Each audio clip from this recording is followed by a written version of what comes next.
এখন শুনবেন সংবাদ শিরোনাম। নির্বাচনের আগে তত্ত্বাবধায়ক সরকারের আদলে কাজ করতে প্রধান উপদেষ্টাকে পরামর্শ বিএনপির। দলীয় কেউ সরকারে থাকলে অপসারণের আহ্বান। ভারতের সাথে শুধুমাত্র একটি চুক্তি বাতিল হয়েছে জানালেন পররাষ্ট্র উপদেষ্টা। ত্রিপুরায় ৩ বাংলাদেশিকে পিটিয়ে হত্যার ঘটনায় চিঠির জবাব দেয়নি দিল্লি। নির্বাচনে এআইয়ের অপব্যবহার ও অপতথ্য মোকাবেলায় কৌশল নির্ধারণ করছে নির্বাচন কমিশন, জানালেন সিইসি। গাইডলাইন নয়, প্রয়োজন সুনির্দিষ্ট পরামর্শ। জগন্নাথ বিশ্ববিদ্যালয়ের শিক্ষার্থী জুবায়েদ হত্যা মামলায় ৩ আসামির স্বীকারোক্তিমূলক জবানবন্দি। দোষীদের দ্রুত ট্রাইব্যুনালে বিচার ও সর্বোচ্চ সাজা দাবি। 15% বাড়ি ভাড়া পাবেন এমপিওভুক্ত শিক্ষক কর্মচারীরা। বাস্তবায়ন হবে 2 ধাপে। কাল থেকে ক্লাসে ফেরার ঘোষণা। আসসালামু আলাইকুম। এতক্ষণ দেখছিলেন সংবাদ শিরোনাম, এখন দেখবেন বিস্তারিত। নির্বাচনের আগে অন্তর্বর্তী সরকারকে তত্ত্বাবধায়ক সরকারের আদলে কাজ করার আহ্বান জানিয়েছে বিএনপি। প্রধান উপদেষ্টার সাথে বৈঠকে এই পরামর্শ দেয় দলটি। সেই সাথে সরকারের নিরপেক্ষতা বজায় রাখতে দলীয় কেউ থাকলে তাদের অপসারণের আহ্বানও জানানো হয়েছে। বৈঠক শেষে সাংবাদিকদের এসব তথ্য জানান বিএনপি মহাসচিব মির্জা ফখরুল ইসলাম আলমগীর। নির্বাচনের সুষ্ঠু পরিবেশ নিশ্চিতে প্রশাসনে রদবদলে নিরপেক্ষতা বজায় রাখার আহ্বানও জানান মির্জা ফখরুল। এসব বিষয়ে প্রধান উপদেষ্টা বিএনপিকে আশ্বস্ত করেছে বলে জানিয়েছে প্রেস উইং। মঙ্গলবার সন্ধ্যায় প্রধান উপদেষ্টার বাসভবন যমুনায় ডক্টর মোহাম্মদ ইউনূসের সাথে বৈঠক করতে আসেন বিএনপির 3 সদস্যের প্রতিনিধি দল। বিএনপির মহাসচিব মির্জা ফখরুল ইসলাম আলমগীরের নেতৃত্বে প্রতিনিধি দলে ছিলেন স্থায়ী কমিটির সদস্য আমির খসরু মাহমুদ চৌধুরী ও সালাউদ্দিন আহমদ। প্রতিনিধি দলটির সঙ্গে 1 ঘণ্টারও বেশি সময় ধরে চলে ডক্টর ইউনূসের বৈঠক। বৈঠক থেকে বেরিয়ে গণমাধ্যমের মুখোমুখি হন বিএনপি নেতারা।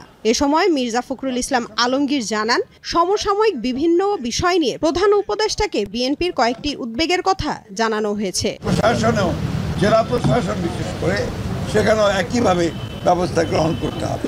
এবং আমরা কিছু কিছু কথা বলে এসেছি, যেগুলো আমরা মনে করেছি যে তারা এখনও সেই পুরনো সরকারের, ফ্যাসিস্ট সরকারের স্বার্থ পূরণ করছে, তাদেরকে অপসারণের কথা আমরা বলেছি। বিশেষ করে হায়ার জুডিশিয়ারিতে এখনও যে সমস্ত ফ্যাসিস্টদের দোষর আছেন তাদেরকে সরিয়ে সেখানে নিরপেক্ষ বিচারকদের দেওয়ার ব্যবস্থা করতে হবে। ভারতের সাথে মাত্র একটি চুক্তি বাতিল করেছে অন্তর্বর্তী সরকার। আর কয়েকটি চুক্তি পর্যালোচনা করা হচ্ছে বলে জানিয়েছেন পররাষ্ট্র উপদেষ্টা তৌহিদ হোসেন। তিনি বলেন, 11টি চুক্তি বাতিলের যে কথা সামাজিক মাধ্যমে ঘুরছে, সেই তালিকার অনেকগুলো প্রকল্পই চূড়ান্ত হয়নি। ত্রিপুরায় 3 বাংলাদেশিকে পিটিয়ে হত্যার বিষয়ে জানতে চাইলেও দিল্লি এখনও চিঠির উত্তর দেয়নি বলেও জানান উপদেষ্টা। হিউম্যান রাইটস ওয়াচ সহ 6 সংগঠনের নির্বিচার গ্রেপ্তার বন্ধ ও আওয়ামী লীগের নিষেধাজ্ঞা প্রত্যাহার প্রসঙ্গেও কথা বলেন পররাষ্ট্র উপদেষ্টা। জুলাই গণঅভ্যুত্থানের পর থেকেই নতুন টানাপোড়েনে বাংলাদেশ ভারত সম্পর্ক। বারবার ঢাকা ওয়ার্কিং রিলেশনের কথা বললেও খুব বেশি সাড়া মেলেনি দিল্লির। এরই মধ্যে স্থানীয় সরকার উপদেষ্টার ভেরিফাইড ফেসবুক পেজ থেকে ফটোকার্ড শেয়ার করে জানানো হয়, ভারতের সাথে থাকা 14টি চুক্তি পর্যালোচনা করে 11টিই বাতিল করেছে সরকার। পররাষ্ট্র উপদেষ্টার কাছে এ বিষয়ে জানতে চান সাংবাদিকরা।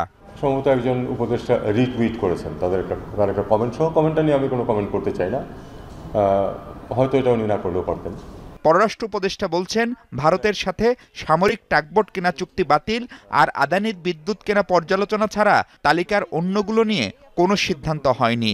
এমনকি তিস্তাসহ অনেকগুলো ইস্যুতে ভারতের সাথে চুক্তিই হয়নি বলে দাবি করেন পররাষ্ট্র উপদেষ্টা। আর্টিফিশিয়াল ইন্টেলিজেন্সের অপব্যবহার রোধে পলিসি গাইডলাইন নয়, প্রয়োজন সুনির্দিষ্ট পরামর্শ, এমনই মনে করেন প্রধান নির্বাচন কমিশনার এএমএম নাসির উদ্দিন। সকালে ইটিআইতে আয়োজিত এআই নিয়ে কর্মশালায় একথা বলেন তিনি। সিইসি বলেন, নির্বাচনে এআইয়ের অপব্যবহার ও অপতথ্য মোকাবেলায় কৌশল নির্ধারণ করছে নির্বাচন কমিশন। এই এআই এর অপব্যবহার বৈশ্বিক সমস্যা, এটি রোধে সেল গঠন করা হবে বলে জানান তিনি। নির্বাচনের সময় অপতথ্য রোধ কিভাবে এবং কারা করবে তা নির্ধারণ করা জরুরি বলে উল্লেখ করেন প্রধান নির্বাচন কমিশনার। দুর্গম এলাকায় কিভাবে এটি রোধ করা হবে তারও পরিকল্পনা করতে হবে। কর্মশালায় বিভিন্ন সংস্থা ও প্রতিষ্ঠানের প্রতিনিধিরা অংশ নিয়েছেন। জগন্নাথ বিশ্ববিদ্যালয়ের শিক্ষার্থী জুবায়েদ হোসেন হত্যাকাণ্ডের ঘটনায় স্বীকারোক্তিমূলক জবানবন্দি দিয়েছে অভিযুক্ত বর্ষা, মাহির ও ফারদিন। অভিযুক্ত ৩ আসামিকে কারাগারে পাঠিয়েছেন আদালত। পাশাপাশি এই ঘটনায় সহযোগী আরও কেউ ছিল কিনা তা খতিয়ে দেখা হচ্ছে বলে জানিয়েছেন রাষ্ট্রপক্ষের আইনজীবী। এদিকে দোষীদের দ্রুত ট্রাইব্যুনালে বিচার ও সর্বোচ্চ সাজা দাবি করেছে জুবায়েদের পরিবার ও জগন্নাথ বিশ্ববিদ্যালয়ের শিক্ষার্থীরা। জগন্নাথ বিশ্ববিদ্যালয়ের শিক্ষার্থী ও ছাত্রদল নেতা জুবায়েদ হত্যা মামলার ৩ আসামিকে মঙ্গলবার বিকেলে চিফ মেট্রোপলিটন ম্যাজিস্ট্রেট আদালতে তোলা হয়। আগে থেকেই আদালত প্রাঙ্গণে অবস্থান নিয়ে বিক্ষোভ করে জগন্নাথ বিশ্ববিদ্যালয় শিক্ষার্থী ও ছাত্র দলের নেতাকর্মীরা। হত্যাকারীদের সর্বোচ্চ বিচার, মৃত্যুদণ্ড দাবি করেন তারা। আসামিদের গ্রেফতার করায় সন্তোষ প্রকাশ করে দ্রুত ট্রাইব্যুনালে বিচারের দাবি জানায় জুবায়েদের পরিবার। যেহেতু আমার ভাই সে মারা গেছে, আমরা তার বিচার চাই। আমরা এলাকাবাসী সহ সমগ্র দেশের মানুষই খুশি যে তাদেরকে পুলিশ ধরছে। এটা যদি দ্রুত ট্রাইব্যুনাল নিয়ে দ্রুত বিচারটা করতে পারে তাইলে আমরা খুশি আর কি, যে আমরা এই বিচারটা দ্রুত চাই। মেট্রোপলিটন ম্যাজিস্ট্রেট মেহেদী হাসানের আদালতে হাজির করে বর্ষাসহ ৩ আসামির জবানবন্দি রেকর্ডের আবেদন করে পুলিশ। আদালতে জুবায়েদ হোসেনের হত্যাকাণ্ডের পরিকল্পনা ও বাস্তবায়নের ব্যাপারে স্বীকারোক্তিমূলক জবানবন্দি দেয় তারা। আন্দোলনের মুখে অবশেষে মূল বেতনের 15% বাড়ি ভাড়া দেয়া হচ্ছে বেসরকারি শিক্ষা প্রতিষ্ঠানের কর্মরত এমপিওভুক্ত শিক্ষক কর্মচারীদের। তবে এই অর্থ 2 ধাপে পাবেন তারা। সন্তুষ্টি জানিয়ে আন্দোলন প্রত্যাহার করেছেন শিক্ষক কর্মচারী নেতারা। বুধবার থেকে ফিরছেন ক্লাসে। শিক্ষা উপদেষ্টা বলেছেন, সরকারের আর্থিক অবস্থা বিবেচনা করে সিদ্ধান্ত নিতে দেরি হয়েছে। বাড়ি ভাড়া, উৎসব ভাতা বৃদ্ধি সহ 3 দফা দাবিতে 10 দিন ধরে আন্দোলন করেছেন এমপিওভুক্ত শিক্ষক কর্মচারীরা। এর মাঝে শিকার হয়েছেন পুলিশি হামলার। তবুও দাবি আদায়ে আন্দোলন থেকে পিছপা হননি তারা।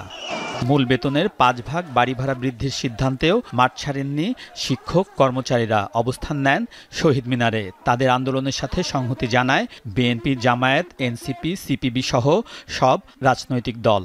এই অবস্থায় মঙ্গলবার সচিবালয়ে শিক্ষা উপদেষ্টার সাথে আন্দোলনরত শিক্ষক ও কর্মচারী নেতাদের বৈঠক হয়। সেখানে আগের সিদ্ধান্ত পরিবর্তন করে মূল বেতনের 15 ভাগ বাড়ি ভাড়া বাড়ানোর সিদ্ধান্ত জানানো হয়। হস্তান্তর করা হয় অর্থ মন্ত্রণালয়ের বাড়ি ভাড়া বাড়ানোর আদেশের কপি। আগুনের ঘটনা আন্তর্জাতিক অঙ্গনে শাহজালাল বিমানবন্দরের ভাবমূর্তিতে প্রভাব ফেলবে না, তবে বন্দরের নিজস্ব ফায়ার স্টেশনের সক্ষমতা বাড়াতে হবে, এমনটাই জানিয়েছেন সিভিল অ্যাভিয়েশনের chairman air vice marshal Mohammad Mostafa Mahmud Siddique. Fire ইউনিটের তাৎক্ষণিক অপারেশন ইম্পোর্ট কার্গো সেকশনের সামনে জমে থাকা মালামালের কারণেই বিঘ্নিত হয়, যার দায় বিমান কর্তৃপক্ষ ও C&F এজেন্টদের বলে জানান মোস্তফা মাহমুদ। ব্যবসায়ীদের হিসাবে এয়ার ফ্রেট ও কার্গো কমপ্লেক্সের অগ্নিকাণ্ডে ব্যবসায়িক ক্ষতি 12,000 কোটি টাকার বেশি। ঘটনার 2 দিন পর গণমাধ্যমের সামনে বেসামরিক বিমান চলাচল কর্তৃপক্ষ বেবিচকের চেয়ারম্যান বিমানবন্দরের মতো গুরুত্বপূর্ণ স্পর্শকাতর স্থানে আগুন নিয়ন্ত্রণে বিলম্ব ও সুরক্ষা ব্যবস্থা নিয়ে ওঠা প্রশ্নের জবাব দেন তিনি।